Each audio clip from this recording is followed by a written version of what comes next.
Vamos dar continuidade à nossa aula de farmacologia na depressão. Lembrando que na aula 1 a gente falou de inibidores da recaptação de serotonina e de inibidores da recaptação de serotonina e de noradrenalina. Agora, aqui, as nossas referências. E agora nós vamos falar sobre os antidepressivos tricíclicos, os inibidores da MAO e de alguns outros grupos. Os tricíclicos. Os tricíclicos, é importante a gente frisar nessa parte, que eles bloqueiam a captação de norepinefrina e serotonina no neurônio pré-sináptico, também vão bloquear os receptores serotoninérgicos, alfa-adrenérgicos, histamínicos e muscarínicos, ou seja, eles vão bloquear muita coisa, Por conta disso, eles também vão ter muitos efeitos colaterais. É uma das razões deles não serem tão utilizados, Eles são agentes de segunda linha para o tratamento. Eles são úteis no toque, também tem algum efeito antipânico e alívio da dor neuropática. Lembrar que os ISRS, eles não têm essa ação na dor, Os inibidores da recaptação de serotonina e norepinefrina têm, assim como os antidepressivos tricíclicos.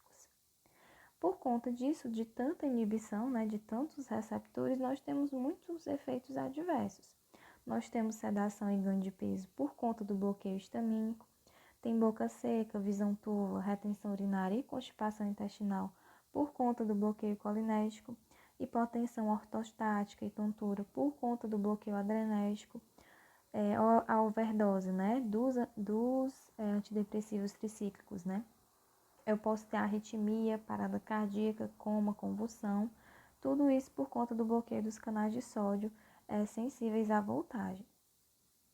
Aqui, só para ficar mais claro, a questão dos efeitos adversos, O bloqueio é histamínico, eu vou ter o ganho de peso e sonolência.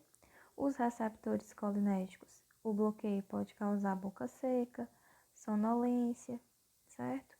E em relação ao bloqueio noradrenérgico, do receptor alfa, Eu posso ter tontura, sonolência, então são muitos efeitos colaterais.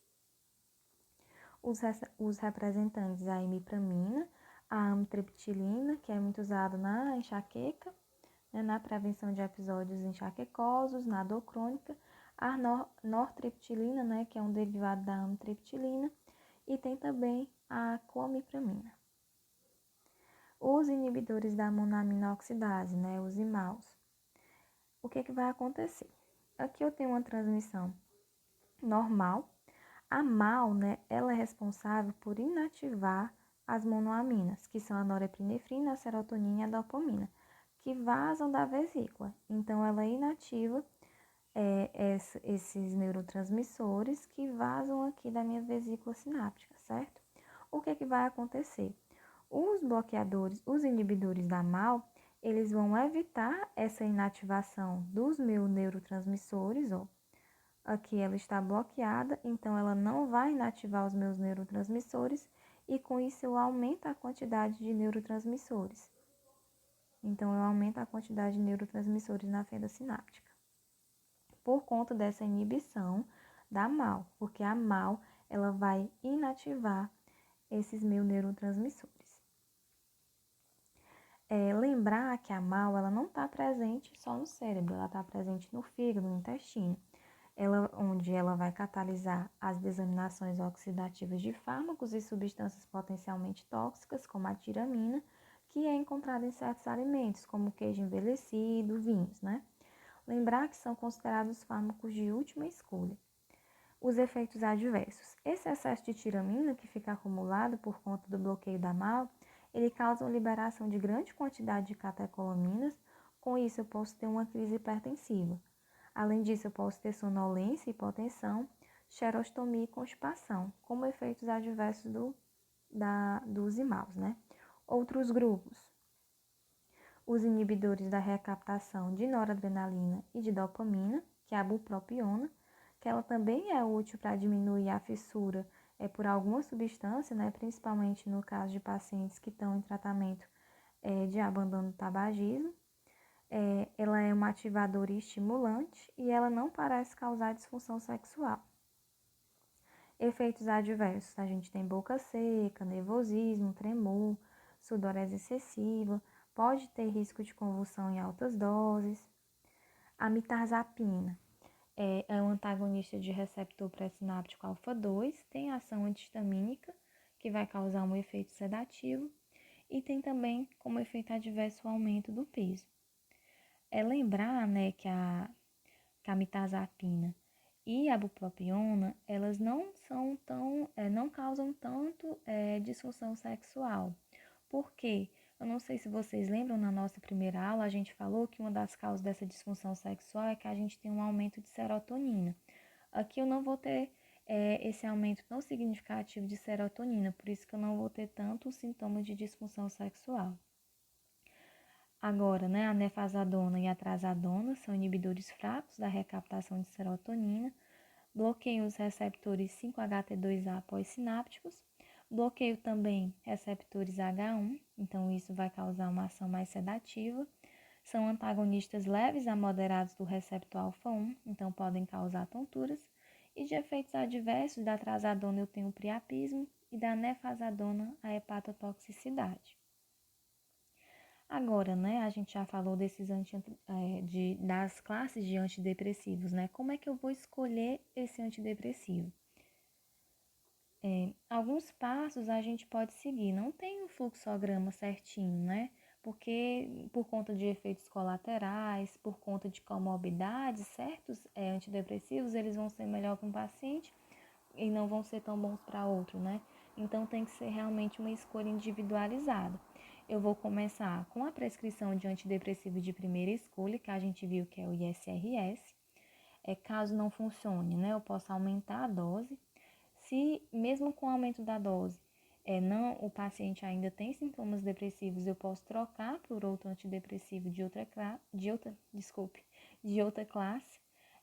Posso potencializar esse antidepressivo ou combinar dois antidepressivos. E, em último caso, eu posso usar os imaus, que a gente viu que eles são a terapia de última linha, ou a eletroconvulsoterapia. Aqui eu coloquei mais para a gente meio que se situar, né? O tratamento ele pode ser separado em fase aguda, fase de continuação e tratamento de manutenção.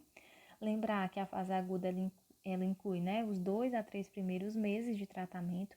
Lembrar que existe aquele tempo para que o antidepressivo ele diminua esses sintomas, os sintomas depressivos, né? Então, quando eu vou escolher a medicação, eu tenho que levar em consideração alguns fatos, né? O uso de algum fármaco anterior, se o paciente ele já fez uso de algum antidepressivo anterior, que é para eu trocar, né, esse antidepressivo, trocar de classe. A gravidade, né, a presença de sintomas psicóticos. Lembrar que certas drogas elas devem ser evitadas pelo risco de overdose, como os antidepressivos tricíclicos. Então, aqueles pacientes que já tentaram o suicídio, né, é bom evitar. Doenças clínicas e idade, tem muitos, por conta dos efeitos colaterais, né? Eu tenho que lembrar dessas doenças clínicas e também da idade, porque o idoso ele pode levar mais tempo até a remissão dos sintomas. Então, assim como em pacientes mais jovens. Efeitos colaterais e comorbidades, lembrar que alguns pacientes tem, por exemplo, transtorno de ansiedade junto com transtorno de humor. Então, alguns fármacos são mais preferíveis por agir tanto na ansiedade como na depressão. Paciente com insônia, paciente com sonolência. Então, eu tenho que ver também a comorbidade do paciente. Gravidez e lactação é uma conduta que deve ser discutida com o médico obstetra e o pediatra, né, para saber dos riscos e benefícios. Os benzodiazepínicos, o uso deles são limitados nesse caso, por exemplo, porque os antidepressivos eles demoram um pouco para agir, né? Eu posso usar os benzodiazepínicos enquanto o paciente não tem aqueles efeitos dos antidepressivos. Mas isso a gente tem que ver caso a caso, né, por conta da dependência causada pelos benzodiazepínicos. A interação medicamentosa, que a gente viu que alguns eles vão interferir no citocromo, então isso pode afetar a metabolização de outros fármacos. Uma vez que eu escolhi a minha medicação, né, levando em consideração a idade, a comorbidade, o tratamento ele deve ser iniciado, demorando 4 a 8 semanas. Depois de umas 2 semanas é que o paciente ele vai sentir mesmo uma mudança no quadro, né? Se não houver uma resposta entre 4 a 8 semanas, eu posso ver aquelas outras medidas, né, de trocar o meu antidepressivo. E na fase de continuação, que são 4 a 6 meses que seguem o tratamento da fase aguda, eu vou ficar reavaliando esse meu paciente e ver se tem a necessidade ou não de troca de medicação. E a fase de manutenção, que tem o objetivo de evitar novos episódios, né, uma recorrência, e geralmente a duração é longa, né, a fase de manutenção.